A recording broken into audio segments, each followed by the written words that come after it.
One of the competitions for the Minnesota Vikings this season that has flown under the radar is who the hell is going to return punts, because the top two candidates, Ihmir Smith-Marsette as well as rookie Jalen Nailor, they have not looked good in training camp. They have not looked good in preseason games, and it's a big question, because if you think that your defense is actually going to make some stops and get some punts, I mean, a person who can return punts is important. Now, I understand you want the explosive, we want the Devin Hester punt returner. I just want a guy who can secure the football, not let it bounce and roll down inside the 5 where the other stupid team can down it and then Cousins behind the sticks. I don't want that. I don't want that. But if no one steps up, bow God. That's Marcus Sherrill's music. Marcus Sherrill's only 34. Probably living in Rochester, just chilling, living the good life. We need him back for the third time. It'd be kind of funny. But, all right, so Ihmir Smith-Marsette, they obviously want to win the punt return job. He's going to be a wide receiver 4, and he's looked good as a receiver, but he's made a couple of mistakes returning punts. And there's a reason why he didn't return punts at Iowa, because we've said this 9 million times. Returning kicks is not the same as returning punts. The trajectory of the ball is different. Catching the ball as defenders are right on top of you versus where you have a lot of room in kick returns, and everything is just different. The English, everything. It is night and day. They're two completely different skill sets. Just because someone is good at returning kicks doesn't mean they'll be good at returning punts. So ISM, he wasn't good against the Raiders, lost yardage, as well as, of course, he had that fumble against the Niners. It just wasn't great overall. But I think that he is a dynamic athlete, but this isn't a skill that you just learn.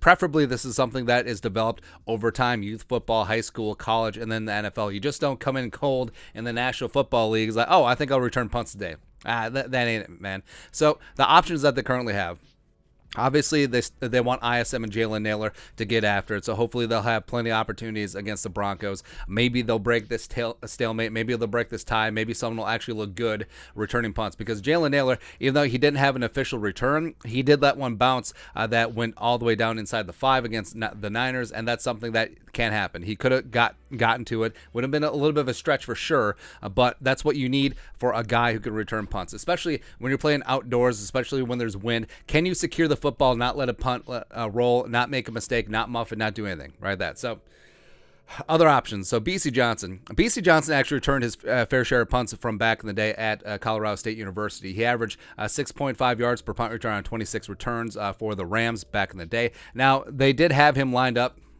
in like a weird, like 2 returner set with ISM. I don't like that at all. Just if you're gonna have BC try some returns, put him back there. And the other guy that they had returning punts besides KJ Osborne was Burt Wilson, and they let him go.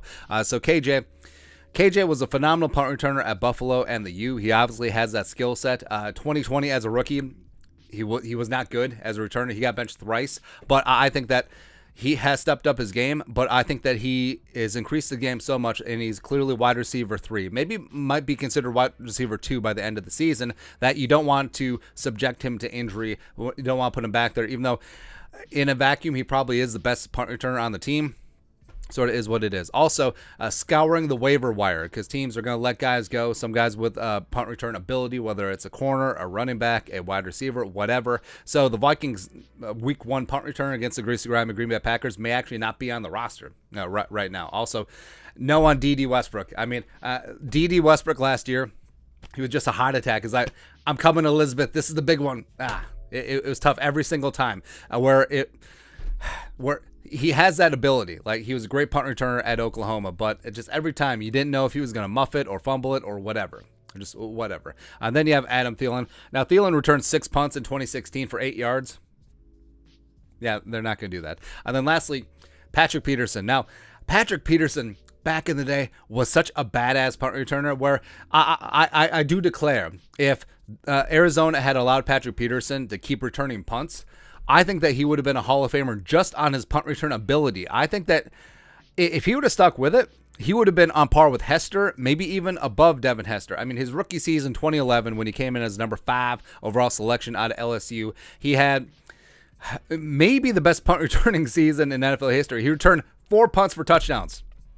4 to the house. I mean, most regular punt returns, that's a career, if that. Most punt returns, let's be honest, they just want to return 1 in their career. He returned 4, including 1 for 99. an average, a bat bleep insane 15.9 yards per punt return. It's just amazing. And he did that for a number of years. But of course, as he became a little bit older, as well as he was establishing himself as one of the best man-to-man cover cornerbacks in the league, understandably, they phased it out. But even though he's going to start on the outside with Cameron Dantzler at cornerback, I'm just saying, if you need a guy back there just to field punts and not let it bounce, he's got that skill set. Or earlier I said maybe KJ is the best punt returner. I think just in terms of fielding punt skills, it might be Patrick Peterson, even though he's a little bit longer in the tooth. They should think about it. I mean, they really should. If bleep hits the fan and say that ISM or Nailor, they win the job and they muff a bunch and you don't like anyone in free agency, just put Peterson back there. I mean, Andrew Booth and Caleb Evans get a little bit more work on the outside. And I'm not talking about Peterson just trying to return every single punt. Just get to the ball, fair catch it, and let's start over. And let's go from there. But who really knows? It's something to watch for. Thursday practice today. They're running basically a scrimmage, and then Saturday against the Denver Broncos. We'll see what happens. Hopefully someone steps up and secures that job. Hopefully it's ISM or Nailor. Whatever. But your thoughts are thoughts. Who is going to win the Vikings punt return job? Let us know in the comment section below. Subscribe for daily Vikings takes. Want to support the work? Put a little something in the Venmo. But till next time, Skull Production Value.